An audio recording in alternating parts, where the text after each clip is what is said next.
ইমাম সাহেব, আমার আব্বার জানাজা যদি একটু পড়াই দিতে। এই জানাজা আমার পক্ষে করানো সম্ভব না, আপনি অন্য কাউকে ডাকি। পায়ে পড়ি আমি। না, এই জানাজা আমি করে দেবো। জানাজা সবাই না করে দিচ্ছে, আমার না করেন না। না না সম্ভব না মা, আগে এরকম একটা জানাজার নামাজ পড়ায় আমি খুব বিপদে পড়ছিলাম।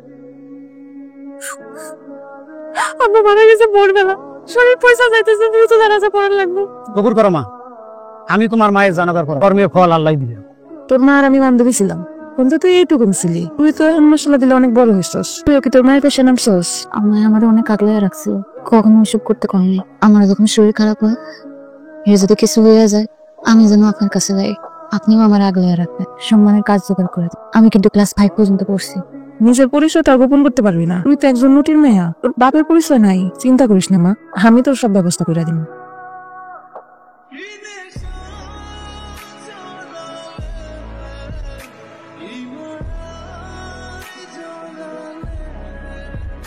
শিরিন মা, ঝামেলা করিস না, প্রথম প্রথম একটু কষ্ট হইব।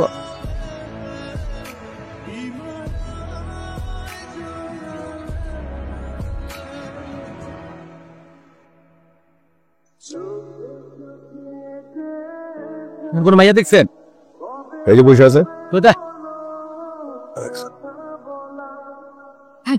ভাই আমার বাসা দৌড়াইতেছে, আমার বাসা। আরে শান্ত, আপনার পায়ে পড়ি, পায়ে পড়ি আমি। আমার ম্যাডামের বাবা, আমার একটু সাহায্য করেন।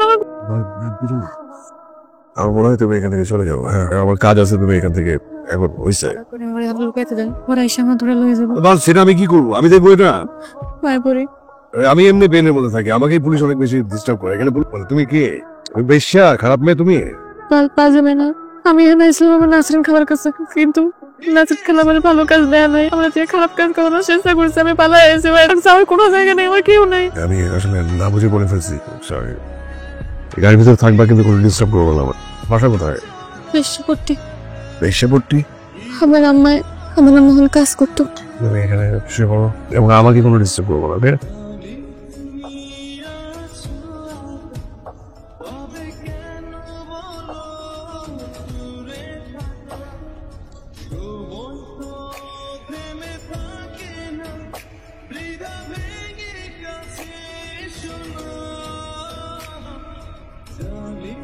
তুমি যাও নাই? তুমি তো পিছনে ছিল। আপনি যখন ঘুমায় পড়ছেন তখন চলে আসছে। এটা দরকার ছিল আমার। অনেক রক্ত পড়তেছিলাম, টুকরা চালাইয়া দিয়ে দিছিলাম। তোমার ভয় লাগে না? এসব দেখেছে মানুষ ভয় পায়। মানুষের শরীরে চাহিদা মেটা যখন আম্মা ঘরে এতো, তখন আম্মা বারবার একই কথা বলতো, তারা যন্ত্রণা হইতেছে। তখন আমি দেখতাম আম্মা আপনার মতো নেশা করতো। আমি এখনো বুঝবার পারিনি যন্ত্রণা মায়ের শরীরে হইতো না মন। আপনারও কি অনেক যন্ত্রণা? আমার কিছু জমানো টাকা ছিল, পালানোর সময় এগুলো খুঁজে আছে। আচ্ছা চলো, তোমার নাসরিন খালার এখানে টাকাগুলো আনতে হবে। ওই দোকান থেকে কিছু ডিম নিয়ে আসি। খালি হাতে তোমার খালার এখানে যাওয়া যাবে না। সব কিছু নিছো? হ্যাঁ, ঠিক আছে।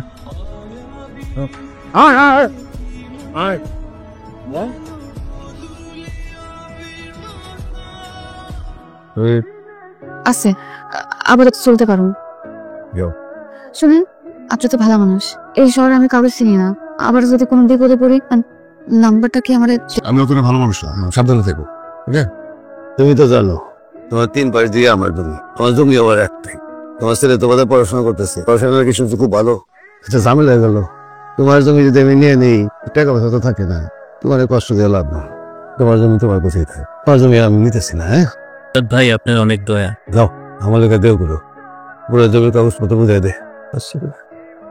জমিও পুরো তো একটাই না রে, বাবা বলে পড়াশোনা অনেক ভালো।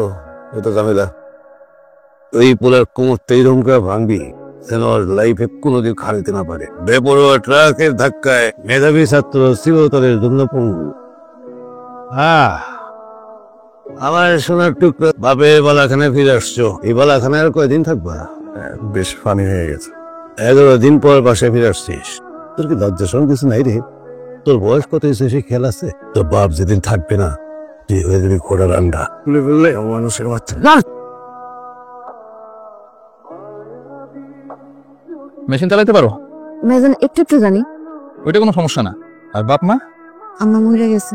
বাপ চিনি আগে কইছিলা? নীলগঞ্জ। ঠিক আছে, তুমি কাল থেকে এসো, তোমার অন্য কাজ দেবো। সকাল সকাল চলে আও। আচ্ছা ঠিক আছে, যাও। আরে আপনি এখানে? আমি চাকরি পাইছি গার্মেন্টসে। হ্যালো, চলো। ঘুরতে নিয়ে যাবেন? এখানে বসে আমি ঘন্টার পর ঘন্টা কাটিয়ে দিতে পারি। এখানে বসে কোনো ভালো কাজ করি না, নেশা করি। আপনার আম্মা কেমনে মরছিল? আমার বাবা আমার মাকে অনেক টর্চার করতে সহ্য করতে পারে না, একসময় অসুস্থ হয়ে গেল। জানেন, আমি জানতাম মানুষের জানাজাতে এমনি এমনি অনেক লোকজন হয়। একবার টিভির মধ্যে আমি দেখছিলাম এক খুনির জানাজাতেও হাজার হাজার লোকজন হয়। কিন্তু আমার আম্মার বেলা হিসেবটা একেবারেই খাটলেন। কি কাজ করতেছো ঠিক মতো? কাজ করো, ঠিক মতো কাজ করো। এত ভং করতেছস কেন? বেশ্যাপাড়া থেকে আসে এখন সাধু সাজতেছস কেন? তোরে চাকরি দিছি, আপনি মাইনা যা। আমার চাকরি চলে গেছে। আল্লাহ পৃথিবীতে কিছু কিছু মানুষের পাঠায় দুঃখ দিয়ে কবর। আচ্ছা আমার কন্ত এই যে এত এত মানুষ কবরের ভিতরে এক রাত শুয়ে আছে, তাও কি ডর করে না? ওরা একা থাকে, ওদের একটু ভয় লাগে। তো বাইরের থেকে আমরা যারা, তারা যদি তাদেরকে মনে করি তাহলে ওদের ভালো লাগে, ভয় লাগে না। তাহলে তো আমার কখনো দুঃখ আছে। আমার তো পৃথিবীতে কেউ নাই, আমার কে স্মরণ করবো? আমি তোমাকে মনে করবো, তখন তোমার ভয় লাগে না, তোমার ভালো লাগে। আজকে মনে হয় খুব কড়া নেশা করছেন। পৃথিবীতে অনেক সুস্থ মানুষ আছে, কথা রাখবে না। আমি তো নেশা করবো, প্রমিস রাখবে। ভালো মানুষ নেশা ছাড়া দেন যায় না। আমি নেশা ছেড়ে দিতে চাই, কিন্তু নেশা আমাকে ছাড়তেছে না। পোস্টের জন্য তোমার কোনো যথেষ্ট যোগ্যতা নেই, তারপরে কনসিডার করা যেত তুমি যদি নর্মাল ব্যাকগ্রাউন্ডের হতে। তোমার ভোটার আইডি কার্ড নেই, বাবার পরিচয় নেই, কি করা যায় বলো তো?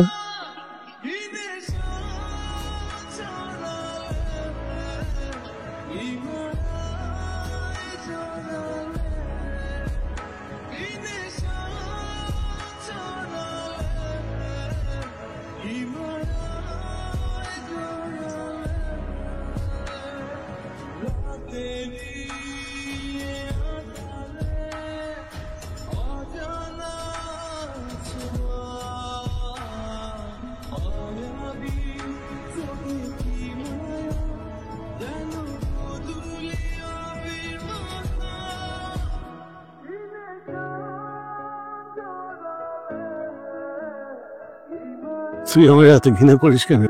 কোনো কিছু অপুরো রাখছি? আমি জানি আমি ভালো মানুষ না বলে অনেক অন্যায় করছি। তোর মাকে তো আমি অনেক ভালোবাসতাম, আমি তো বিয়ে শাদী করে স্বাস্থ্যপরের মতো নিজের সংসার করতে পারতাম তোর জন্য। আমি মনে করছি তোর নিয়ে আমার সংসার, তুই স্বাভাবিক জীবনে ফিরে আয়। তুই কি সত্যি শিরিন অনেক পছন্দ করিস? আমি জানি না আমি ওকে ভালোবাসি না পছন্দ করি, এতটুকু বুঝি যে মার পরে যদি কাউকে আমার ভালো লাগে সেটা তুই যেভাবে চাস তোর সবসময় তোর পাশে থাকবে। তোমাকে অনেক ধন্যবাদ, ও তোমাকে পছন্দ করে। ওর ব্যাপারে তুমি আমাকে সবচেয়ে বেশি সাহায্য করতে পারবে। আমার অনেক সাহায্য করছে। রকি জানে না তো যে তুমি এখানে আসছো? আপনি মানা করছিলেন না, আমি কিছু করিনি। খুব ভালো করছো। রকির যে ছোটবেলার ঘরটা আছে না, ওই ঘরটা আমি ওইভাবেই রাখছি। ওর ঘর দেখবো নাকি? আসো দেখাই। আসো মা, আসো মা। বাজা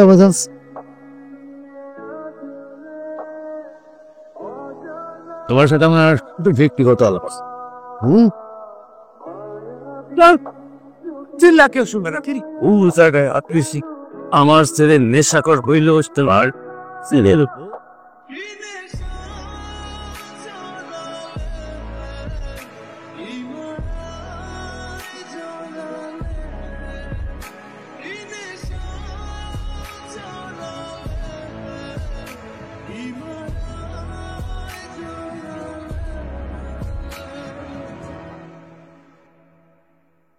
একটা কবরস্থানে। তোমার কি ভয় লাগতেছে? আমার আর কিছুতেই ভয় লাগে না। আমার নিজেকে না, আমার ভিতরে না কিছু নেই।